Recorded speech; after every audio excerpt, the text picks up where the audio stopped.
जनता पर भी पुष्प वर्षा होनी चाहिए। कांवड़ के नाम पर कुछ जो गुंडे एलिमेंट आतंकी घटनाएं कर रहे हैं, सेना के जवानों को, सीआरपीएफ के जवानों को मार रहे हैं, उनके खिलाफ भी कठोरता से कार्रवाई करे पुलिस, बेहतर हो। वरना तो ये माना जाएगा कि उत्तर प्रदेश कानून व्यवस्था के लिहाज से सोमालिया बन गया है।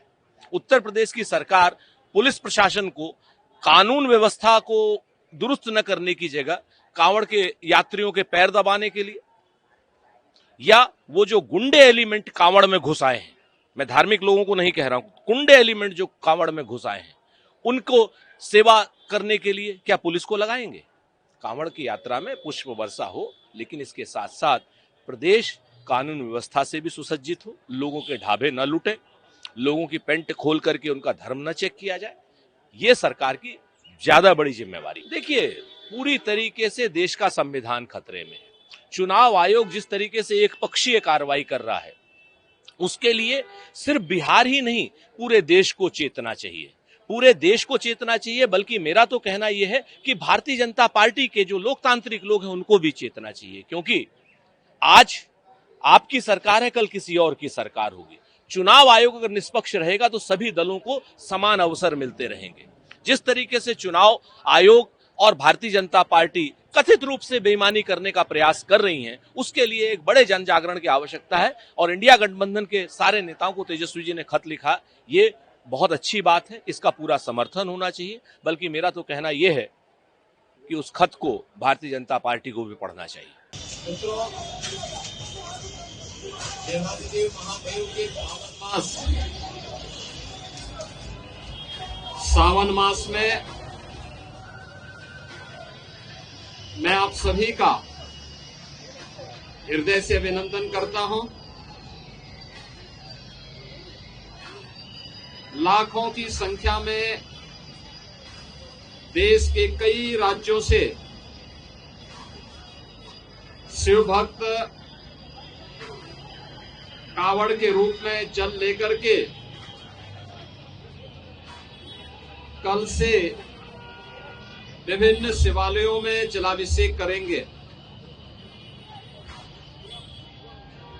बाबा ओगढ़नाथ मंदिर, पुरा महादेव मंदिर, दुग्धेश्वर नाथ मंदिर,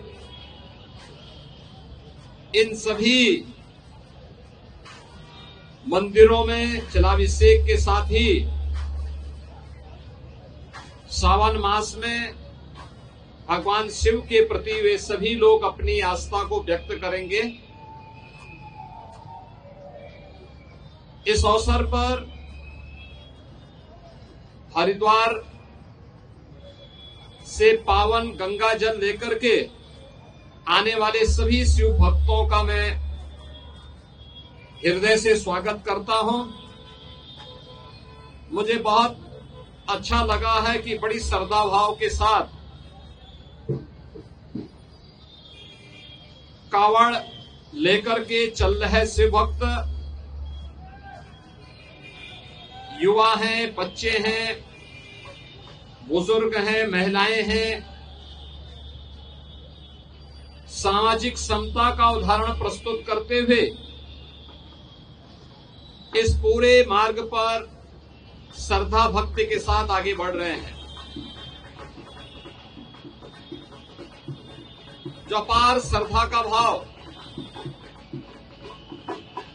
इन सभी श्रद्धालुओं के इस कठिन साधना और परिश्रम में देखने को मिल रहा है, इसका अभिनंदन होना चाहिए,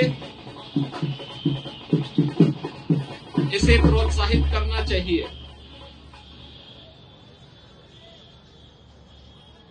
सरकार ने, स्वयंसेवी संगठनों ने और विभिन्न सामाजिक संगठनों ने भी, धार्मिक संगठनों ने भी इसके लिए पुख्ता व्यवस्था की है। किसी श्रद्धालु को कष्ट न हो, सुरक्षा से जुड़ा हुआ कोई मुद्दा न बने, यातायात की किसी समस्या का सामना न श्रद्धालुजनों को न यात्रियों को ही करना पड़े, इसके लिए जहां पुख्ता व्यवस्था की गई है, वहीं सामाजिक और धार्मिक संगठनों के द्वारा जगह जगह पंडाल लगा करके उनके स्वागत और अभिनंदन के लिए भी पुख्ता व्यवस्था की गई है। ये सभी उनकी श्रद्धा को सम्मान देने का एक प्रयास है। हमें ध्यान में रखना होगा, जहां उत्साह और उमंग है, जहां श्रद्धा और भक्ति है, उस उत्साह और उमंग को भंग करने के लिए इस भक्ति और श्रद्धा को बदनाम करने के लिए कुछ तत्व लगातार कुत्सित प्रयास कर रहे हैं। सोशल मीडिया प्लेटफॉर्म पर भी और प्रत्यक्ष रूप से भी ऐसे तत्वों के द्वारा यह प्रयास किया जा रहा है कि कांवड़ यात्रा को बदनाम किया जाए। यह हर कांवड़ संघ का भी दायित्व बनता है कि वे किसी भी ऐसे तत्व को जो कांवड़ की भगवान शिव की इस पावन यात्रा को बदनाम करने का कुत्सित प्रयास करके उपद्रवी के भेष में छुपे हुए हैं, उन्हें बेनकाब करें, उन्हें हर हाल में अपने आप से दूर कराएं, अपने बीच में न घुसने दें, प्रशासन को तत्काल इसकी सूचना दें। मेरी विनम्र अपील होगी सभी श्रद्धावान शिव भक्तों से जो कांवड़ लेकर के शिवालयों में जलाभिषेक करने के लिए आ रहे हैं, उन सबसे मेरी अपील होगी कि शिव लोक मंगल के देवता हैं, वे देवादिदेव महादेव हैं।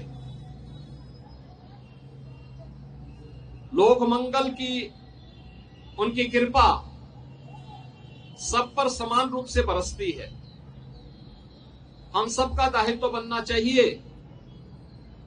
हम कांवड़ यात्रा भगवान शिव को नमन करने के लिए, उनके प्रति श्रद्धा भाव व्यक्त करने के लिए जो ले जा रहे हैं, इसमें हम दूसरों की भी परेशानी को समझें।